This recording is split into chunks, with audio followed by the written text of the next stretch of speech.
Hello everyone, स्वागत है आप सभी का आज के सेशन में। आज का सेशन हमारा बेहद इंपॉर्टेंट होने वाला है क्योंकि यहाँ पर मैं आपसे डिस्कस करूंगी टॉप 25 क्वेश्चंस को, जो कि आज के बिल्कुल न्यू क्वेश्चंस होने वाले हैं। और बेसिकली जितने भी एस्पिरेंट्स रीट की तैयारी कर रहे हैं, लेवल 1 की चाहे आप कर रहे हो, चाहे आप लेवल 2 की तैयारी कर रहे हो, और अगर आपने इंग्लिश को एज अ लैंग्वेज 2 लिया हुआ है अपने एग्जाम में, तो आपके लिए ये सेशन वेरी वेरी इंपॉर्टेंट है। ये हमारा टेस्ट नंबर 7 है। इससे पहले हमने 6 जो टेस्ट सीरीज है वो हम कर चुके हैं। अगर आपने वो वाली वीडियोस नहीं देखी हैं और भी क्वेश्चन जो मैंने कराए थे तो जरूर देखिएगा, क्योंकि आपको अगर आप डेली मेरा सेशन लेते हैं तो आपको पता होगा कि हम हर क्वेश्चन के साथ 3 से 4 चीजें और एक्स्ट्रा डिस्कस करते हैं ताकि आपकी तैयारी हो सके और आपकी प्रिपरेशन जो है वो बहुत अच्छी हो सके, आपको क्लैरिटी हो सके चीजों की। ठीक है, तो ये वीडियो भी बहुत इंपॉर्टेंट है। मार्क्स जरूर बताइएगा कितने नंबर आप यहाँ ला रहे हैं, और एक एक करके सभी के सभी क्वेश्चंस को हम लोग यहाँ पर डिटेल से डिस्कस करेंगे। तो चलिए स्टार्ट करते हैं आज के सेशन को, और फर्स्ट क्वेश्चन से स्टार्ट करेंगे। फर्स्ट क्वेश्चन देखिए क्या कहता है, which is not true about CLT। फटाफट से आप भी पढ़ते रहो। कह रहा है कि कौन सा CLT के बारे में सही नहीं है। CLT का मतलब होता है कम्युनिकेटिव लैंग्वेज टीचिंग, यानी कि आपका कम्युनिकेटिव अप्रोच से क्वेश्चन है ये। यहां कह रहा है नॉट ट्रू, यानी कि जो गलत बात है वो आपको बतानी है। फर्स्ट ऑप्शन है the target language is exclusively used to maintain a cultural in the classroom. क्या हम टारगेट लैंग्वेज का यूज करते हैं और एक हम मेंटेन करके रखते हैं कल्चर को क्लासरूम के अंदर? बिल्कुल ठीक है यहाँ पे, क्योंकि हमें पता है कि टारगेट लैंग्वेज का यूज CLT में किया जाता है। ठीक है, तो बच्चे जो भी CLT में लैंग्वेज का यूज करते हैं वो टारगेट में करते हैं ज्यादातर। ठीक है, मदर टंग का यूज कम किया जाता है। सेकेंड है ग्रामर इज इंडक्टिवली टॉट।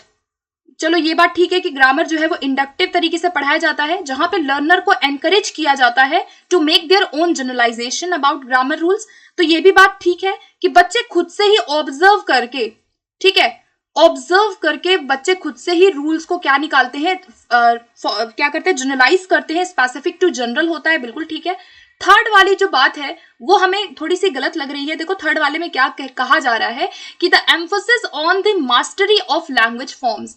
आप यहाँ पे एम्फोसिस देते हो लैंग्वेज के फॉर्म्स पे rather than process of conversation. तो ये बात गलत है।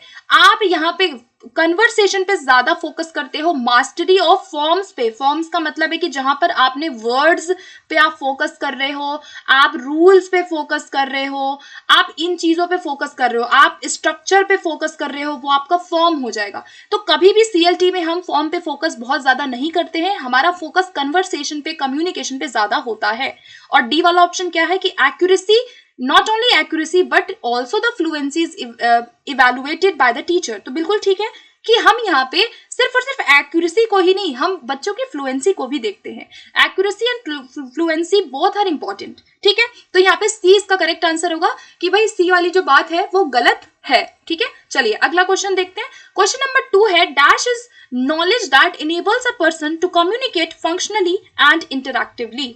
अब देखो क्या कह रहा है ना सेकंड क्वेश्चन में कि कौन सा कॉम्पिटेंस है यहाँ पर, या कौन सा अप्रोच है जहां पर एक पर्सन जो है कम्युनिकेट करता है फंक्शनली।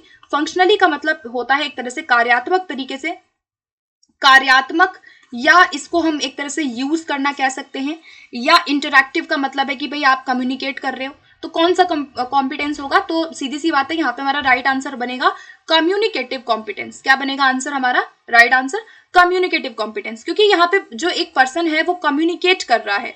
ठीक है, अब जब वो कम्युनिकेट कर रहा है तो कम्युनिकेटिव कॉम्पिटेंस उसकी है। ठीक है, कम्युनिकेट कॉम्पिटेंस को हम क्या कहते हैं? संप्रेषणात्मक प्रवीणता कहते हैं। अच्छा, लिंग्विस्टिक कॉम्पिटेंस क्या होता है? जब आप भाषा के बारे में, भाषा के फॉर्म को, लैंग्वेज के आप जब रूल को, ठीक है, बेसिकली जो आपकी स्किल्स है ना उनको जब आप उसमें अच्छे हो जाते हैं, पूरी तरह से यूज करना फॉर्म रूल, तो आपका लिंग्विस्टिक होगा। कम्युनिकेटिव में आप इंटरेक्शन कर रहे हैं। कोर्सन का मतलब क्या होता है? कोर्सन का मतलब सीधा सा होता है कि आप जो भी लिखो वो आपका लॉजिकल होना चाहिए।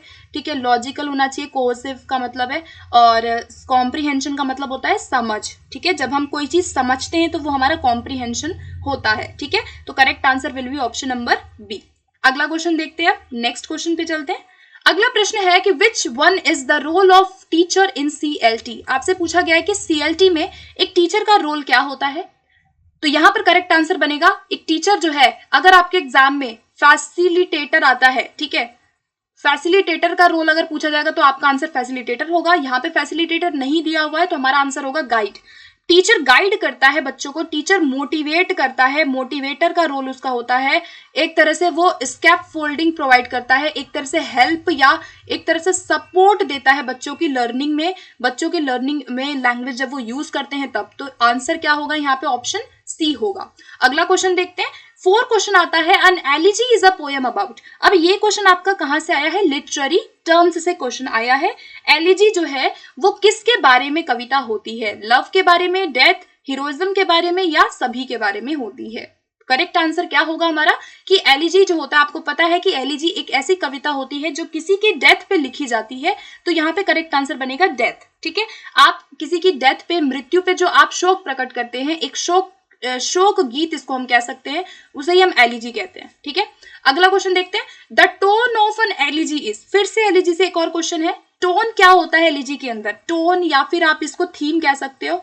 ठीक है, थीम क्या होती है एलिजी में? एंग्री है, ह्यूमरस है, प्रेजिंग है या मॉर्नफुल है? एंग्री मतलब कि भाई गुस्सा है, ह्यूमरस का मतलब होता है कि हास्यास्पद, ह्यूमरस का मतलब है कि जो मजाक वाला हो, या प्रेजिंग का मतलब किसी को प्रेज करना, मॉर्नफुल का मतलब होता है कि आप दुख दिखा रहे हैं, दुख जता रहे हैं, शोक जता रहे हैं। तो आंसर क्या बनेगा? ऑप्शन डी बनेगा। हमने अभी डिस्कस किया कि जब किसी की डेथ हो जाती है तो उसमें जो कविता हम लिखते हैं उसे हम एलिजी कहते हैं, और एलिजी एक तरह से मॉर्नफुल कविता होती है, मॉर्नफुल पोयम होती है, जहां पे आप एक तरह से लेमेंट पोयम इसको हम कह सकते हैं। ठीक है, अगर आपके एग्जाम में लेमेंट पोयम होती है, लेमेंट का मतलब होता है विलाप करना। ठीक है, तो लेमेंट अगर वर्ड आएगा। सैड पोयम अगर आपसे पूछे सैड पोयम तो एलिजी होगा।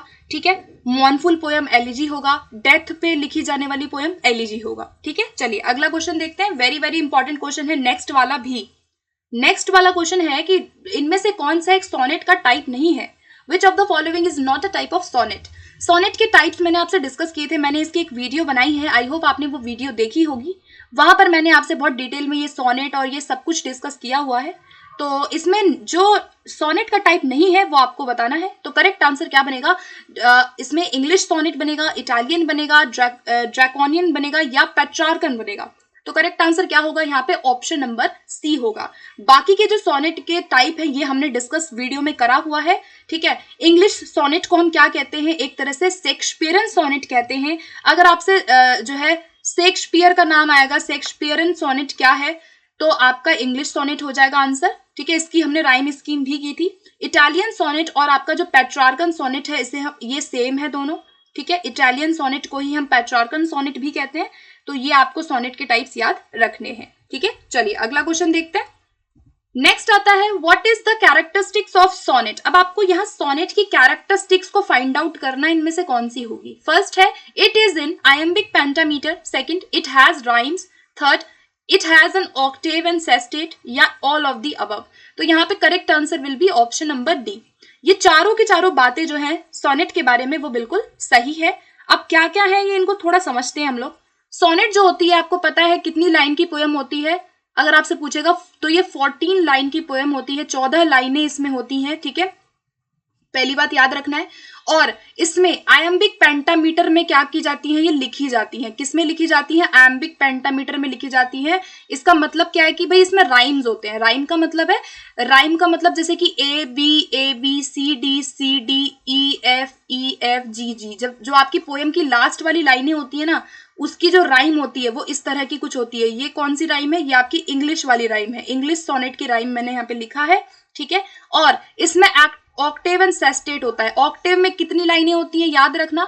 अगर आपसे ऑक्टेव पूछेगा ऑक्टेव में कितनी लाइनें होती है तो 8 लाइन। सेस्टेट में आपसे पूछेगा तो कितनी लाइनें होती है? 6 लाइन्स होती हैं। और ये ऑक्टेव एंड सेस्टेट किस में आता है? आपका इटालियन सोनेट का पार्ट है। किसका पार्ट है? ये इटालियन सोनेट का पार्ट है। ठीक है, तो याद रखना इटालियन सोनेट में आपके ऑक्टेव एंड सेस्टेट होता है। ऑक्टेव में 8 लाइनें, सेस्टेट में 6 लाइनें, और राइम्स आपको पता ही है। और आयम्बिक पेंटामीटर में सोनेट लिखी जाती है। ये सारी चीजें वेरी वेरी इंपॉर्टेंट है, याद रखना है। अगला क्वेश्चन देखते हैं। What is the term short story stands for. अब आपको पता है ना शॉर्ट स्टोरी का मतलब यहाँ क्या होता है। फर्स्ट है अ लॉन्ग प्रोज फिक्शन।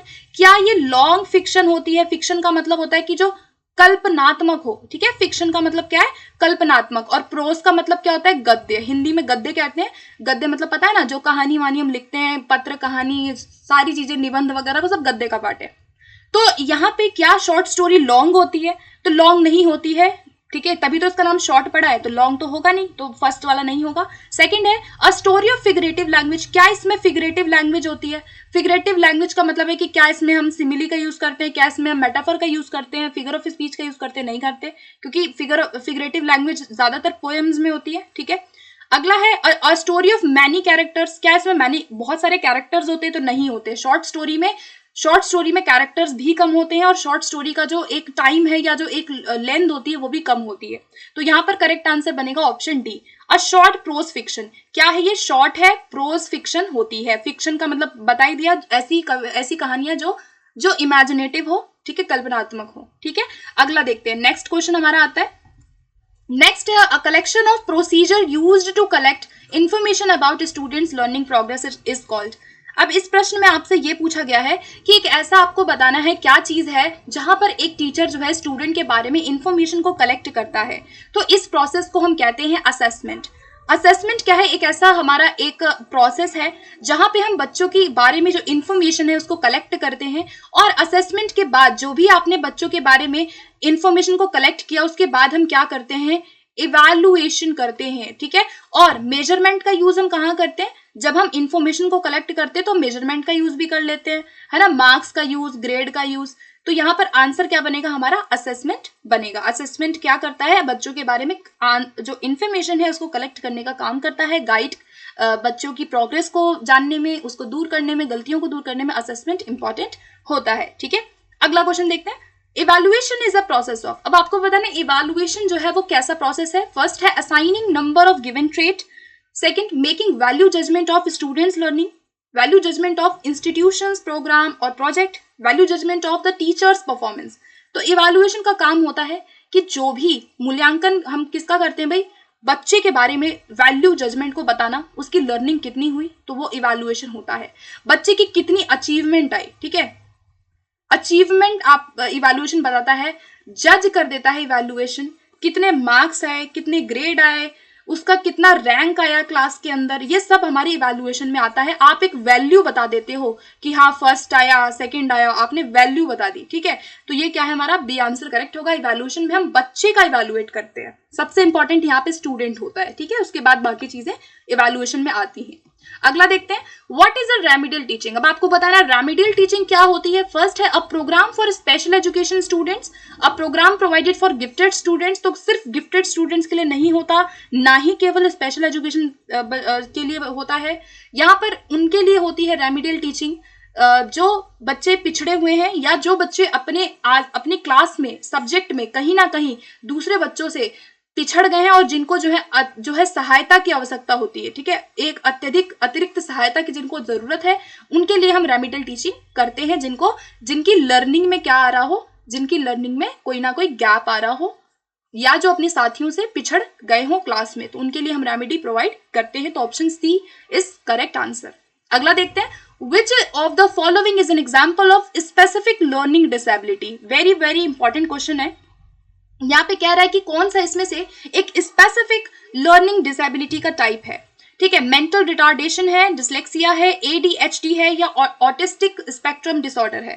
तो आपसे पूछा गया लर्निंग डिसेबिलिटी, ठीक है, तो यहाँ पे करेक्ट आंसर बनेगा हमारा डिसलेक्सिया।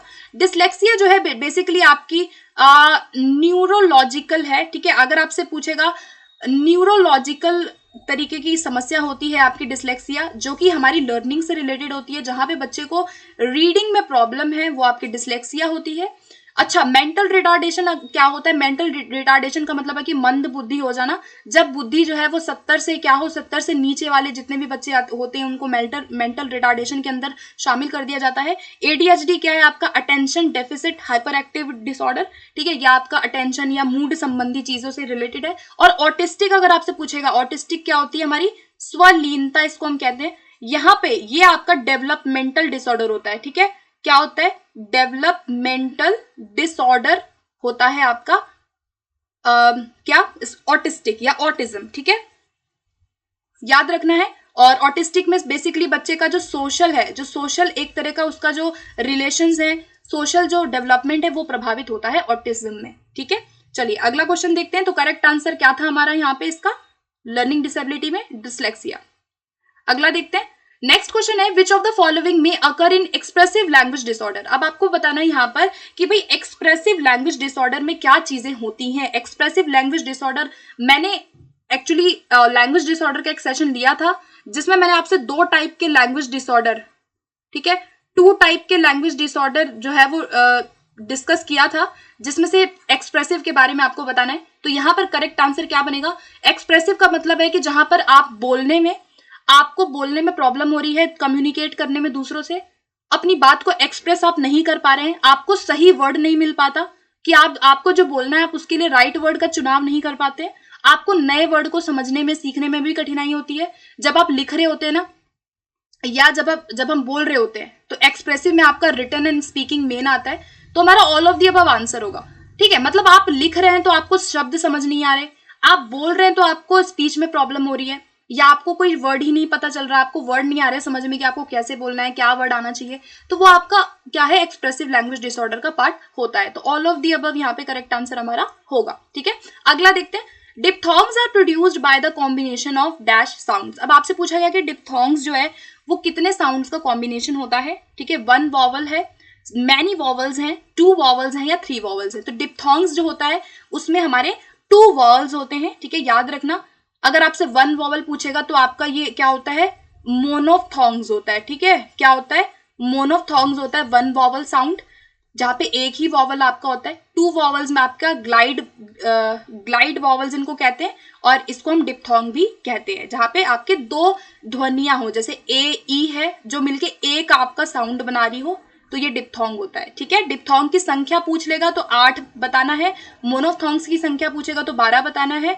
टोटल अगर आपसे टोटल वॉवल्स पूछेगा इंग्लिश के अंदर तो आपके 20 होते हैं। ठीक है, मिला के टोटल।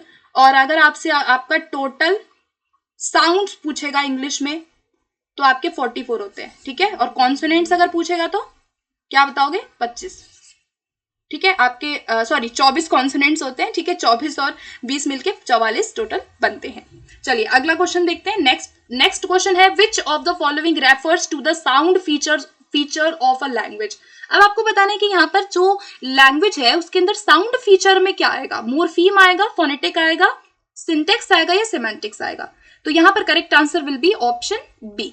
जब भी हम साउंड की बात करते हैं ना, जब हम ध्वनियों की बात करते हैं तो वहां पे हमारा फोनीम्स आ जाता है, जहां पे आपका क्या है, यूनिट ऑफ साउंड आ जाता है। ठीक है, आपका यूनिट ऑफ साउंड, जब हम साउंड की बात करते हैं तो आपका फोनीम्स या फोनेटिक होता है। ठीक है, सिंटेक्स किससे रिलेटेड है, आपके रूल से, आपके सेंटेंस, ठीक है, सेंटेंस फॉर्मेशन से रिलेटेड होता है सिंटेक्स, जहां पे हम रूल की बात करते हैं।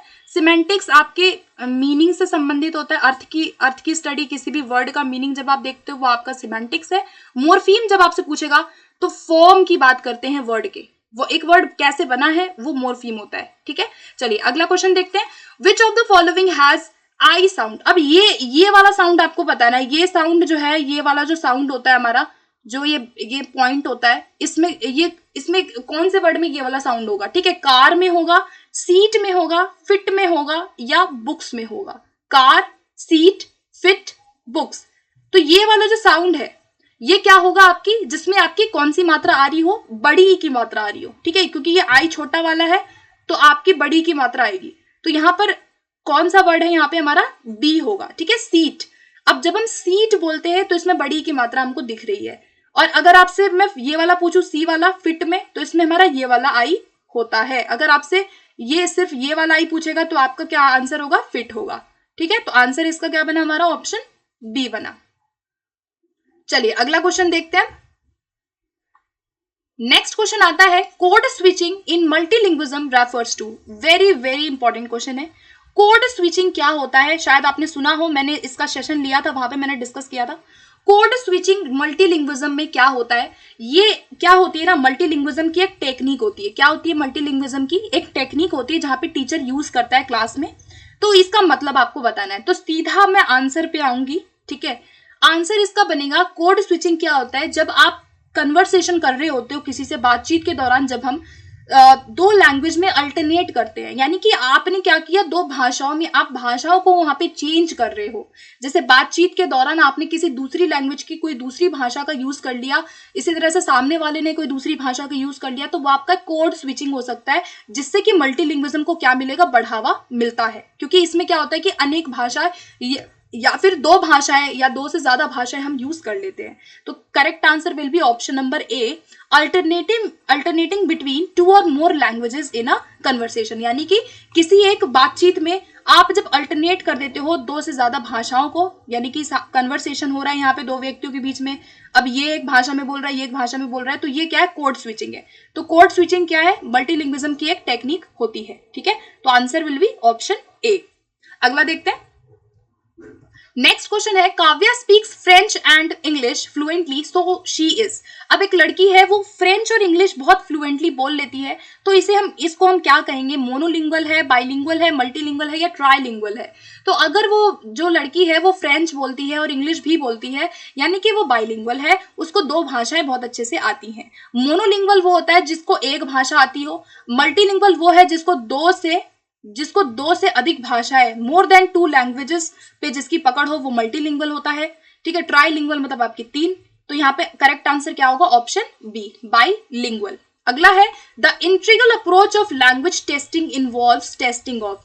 भाई लैंग्वेज टेस्टिंग में जब आप लैंग्वेज में टेस्ट कर रहे हैं तो उसका इंटीग्रल अप्रोच क्या होगा, किसका आप टेस्ट करेंगे, बेसिकली प्राइमरी लैंग्वेज का, सेकेंडरी का, थर्ड का या लैंग्वेज इन कॉन्टेक्स्ट का। तो करेक्ट आंसर क्या होगा कि जब आप इंटीग्रल की बात करते हैं, जब हम होल अप्रोच की बात करते हैं, यानी कि आप भाषा को कॉन्टेक्स्ट में क्या कर रहे हो, इवैल्यूएट कर रहे हो। कॉन्टेक्स्ट का मतलब होता है कि जब आप भाषा को संदर्भ में यूज कर रहे हैं, ठीक है, उसको कॉन्टेक्स्ट कहते हैं। आप क्या कर रहे हैं, रियल लाइफ में आप रियल लाइफ का यूज करके, सिचुएशन का यूज करके आप लैंग्वेज को इवैल्यूएट करते हैं, वो आपका इंटीग्रल पार्ट हो जाएगा। ठीक है, अगला क्वेश्चन देखते हैं। What kind of figure of speech is a comparison of two unlike things without using as or like? अब आपसे पूछा गया है कि ऐसा कौन सा फिगर ऑफ स्पीच है जहां पे हम दो अलग अलग चीजों का कंपैरिजन करते हैं बिना लाइक और एज का यूज किए। तो ये है आपका क्या, मेटाफर। हमें पता है कि मेटाफर और सिमिली दो ऐसे हमारे फिगर ऑफ स्पीच है जहां पे हम कंपैरिजन करते हैं। सिमिली अगर आपसे पूछेगा तो यहाँ पे हमारा लाइक और एज मेंशन किया जाता है जहां पे हम कंपैरिजन कर रहे हैं, तो यहाँ बिना लाइक और एस का कंपैरिजन जब हम करते हैं तो वो हमारा मेटाफर होता है। ठीक है, अगला क्वेश्चन देखते हैं। नेक्स्ट क्वेश्चन है कि राइम स्कीम बतानी है आपको। ठीक है, what is the rhyme scheme for these lines. ये लाइंस है, इसको आपको राइम स्कीम बतानी है। तो हम डेली ऐसा क्वेश्चन करते हैं, तो फटाफट से देखते हैं। लास्ट वाले वर्ड हाईलाइट कर लो पहले, ठीक है, देख लो कौन कौन से होंगे। 4 ही लाइन की पूछी गई है। तो सबसे पहला आता है मास्टर, तो ए कर दो। एम, मास्टर एम दोनों डिफरेंट है, तो बी कर दो इसको। अगला वाला बी कर दो। डिजास्टर, मास्टर डिजास्टर सेम है, ए कर दो। Same, M same, M same, तो ये भी सेम है, तो बी कर दो। ए बी होगा हमारा करेक्ट आंसर। देख लेते हैं, तो हमारा करेक्ट आंसर बनेगा option B, A B will be right answer. ठीक है, अगला देखते हैं। अगला आता है, rain races ripping and restless in its rage, this sentence is an. अब आपको यहां बताना है कि किसका एग्जाम्पल है। ये जो आपने पढ़ा पूरा सेंटेंस, ये कौन सा फिगर ऑफ स्पीच है, इसके अंदर पर्सोनिफिकेशन है, एलिट्रेशन है, एसोनेंस है या मेटाफर है। तो फटाफट से देख लो, बहुत आसान है। आर की क्या हो रही है, पुनरावृत्ति हो रही है। रेन, रेस, रिपिंग, फिर उसके बाद एंड, फिर रेस्टलेस, फिर रेज। आर की पुनरावृत्ति हर बार हो रही है, तो ये कौन सा है हमारा फिगर ऑफ स्पीच, इसे हम कहते हैं एलिट्रेशन। ठीक है, जहां पे आपके कॉन्सोनेंट साउंड्स की पुनरावृत्ति हो, हर शब्द के इनिशियल मतलब शब्द के आगे ही कॉन्सोनेंट साउंड्स रिपीट हो, तो वो हमारा एलिट्रेशन होता है। ठीक है, तो यहाँ पे करेक्ट आंसर क्या बनेगा, ऑप्शन बी बनेगा। अगला देखते हैं। A person who see the play is called. ये आपका क्वेश्चन ड्रामा से आया है। ठीक है, ड्रामा मतलब आपका जो लिटरेरी टर्म है वहां से क्वेश्चन है। आपसे पूछा गया कि जो पर्सन ड्रामा देखता है या जो प्ले देखता है उसे हम क्या कहते हैं। स्पेक्टेक्टर्स कहते हैं, ऑडियंस कहते हैं, बोथ ए एंड बी कह सकते हैं, या इनमें से कोई भी नहीं कहते हैं। पिछली बार आपके रीड में एक एग्जाम में एक क्वेश्चन आया था कि जो ड्रामा लिखता है, a person who rights play is called, तो उसका जो आंसर था वो क्या था, प्ले राइट। ठीक है, इस तरह से क्वेश्चन था, प्ले राइट उसका आंसर था। ठीक है, इसका आंसर आपको बताना है कि जो प्ले देखता है उसे हम क्या कहते हैं। ठीक है, तो आई होप कि आपने अभी तक गेस कर लिया होगा इस आंसर को क्या होना चाहिए। करेक्ट आंसर क्या बनेगा कि उसको हम ऑडियंस भी कहते हैं। ये तो आपको पता है कि जो प्ले देख रहा है, जो बैठा है दर्शक, उसे हम दर्शक कहेंगे। उसके अलावा हम उसको स्पेक्टेटर्स भी कहते हैं। तो यहाँ पे both A and B will be right answer. ठीक है, याद रखना मैंने ये क्वेश्चन इसलिए ऐड किया ताकि आपको ये नया वर्ड पता चल जाए कि जो पर्सन प्ले देखता है, अगर आपके एग्जाम में स्पेक्टेटर्स आता है तो ये भी करेक्ट होगा, ऑडियंस आता है तो ये भी करेक्ट होगा, दोनों आते तो दोनों ही करेक्ट है। ठीक है, तो option number C will be right answer. अगला क्वेश्चन देखते हैं। अगला है the language in which learn from environment without any explicit teaching. अब देखो क्या कह रहा है कि ऐसी लैंग्वेज, ऐसी भाषा जो आप एनवायरमेंट से लर्न करते हो और जहां पे आपको किसी एक्सप्लिसिट टीचिंग की जरूरत नहीं होती। एक्सप्लिसिट का मतलब है कि एक तरह की फॉर्मल टीचिंग की आपको जरूरत नहीं है, आप इम्प्लिसिट तरीके से, जहां पे, ठीक है, अगर आपसे पूछेगा इम्प्लिसिट तरीके से जब आप लर्न करते हो भाषा को, या जब आप भाषा को इम्प्लिसिट तरीके से एक्वायर कर लेते हो, तो उसे हम क्या कहते हैं, वो कौन सी हमारी भाषा होती है, तो वो हमारी फर्स्ट लैंग्वेज होती है।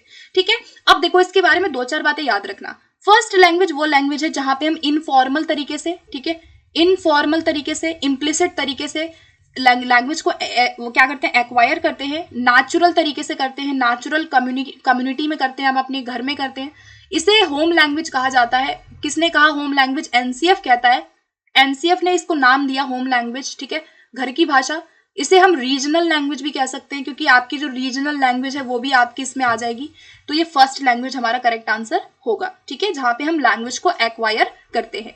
लास्ट क्वेश्चन आज का देखेंगे। लास्ट क्वेश्चन है कि a teacher of class 6 has labelled the classroom objects such as black board, door, window, fan, table, chair etcetera in different languages. अब देखो क्या है इस क्वेश्चन में कि क्लास 6 का टीचर है, उसने क्या किया कि जो भी ऑब्जेक्ट क्लास में थे, जैसे कि टेबल था, चेयर था, जितने भी ऑब्जेक्ट थे, उसको उन्होंने क्या किया, टीचर ने डिफरेंट डिफरेंट लैंग्वेज में लेबल कर दिया। लेबल करने का मतलब एक तरह से क्या है कि डिफरेंट डिफरेंट भाषा में उसने क्या किया, उन वस्तुओं के नाम दोहराए क्लास के अंदर, या दूसरे बच्चों से भी करवाया। तो here the classroom as a whole. अब यहाँ पे जो क्लासरूम है पूरा का पूरा, उसका क्या एक मतलब है, क्या एक मीनिंग है। Is the rich source of promoting मल्टीलिंग्विज्म। क्या ये मल्टीलिंग्विज्म को प्रमोट कर रहा है? Is learning through grammar translation. क्या यहाँ पे टीचर ग्रामर ट्रांसलेशन मेथड का यूज कर रहा है? तो ये तो बिल्कुल नहीं होगा, क्योंकि वो क्या कर रहा है, डिफरेंट डिफरेंट लैंग्वेजेस में ऑब्जेक्ट्स को बता रहा है। ठीक है, क्या यहाँ पे कंफ्यूजन हो रही है स्टूडेंट्स में? ये भी नहीं होगा। या वो 3 लैंग्वेज फॉर्मूला पर फोकस कर रहा है? तो यहाँ 3 लैंग्वेज फॉर्मूला की बात ही नहीं हो रही है। यहाँ बात हो रही है कि वो अगर किसी भी ऑब्जेक्ट को डिफरेंट डिफरेंट लैंग्वेज में बोल रहा है, तो यानी कि वो मल्टीलिंग्विज्म को क्लास में, यानी कि बहुभाषिकता को वो क्या कर रहा है, भाषा में उसको एज अ रिसोर्स यूज कर रहा है, एसेट यूज कर रहा है, वो संसाधन के तौर पे भाषा में मल्टीलिंग्विज्म को बढ़ावा वो दे रहा है। तो यहाँ पे करेक्ट आंसर क्या होगा? ऑप्शन ए होगा। ठीक है, सो गाइज ये था आज का हमारा पूरा सेशन, जहां पे हमने 25 क्वेश्चंस को डिस्कस किया। आई होप कि आपको इस सेशन से काफी सारी चीजें क्लियर हुई होंगी।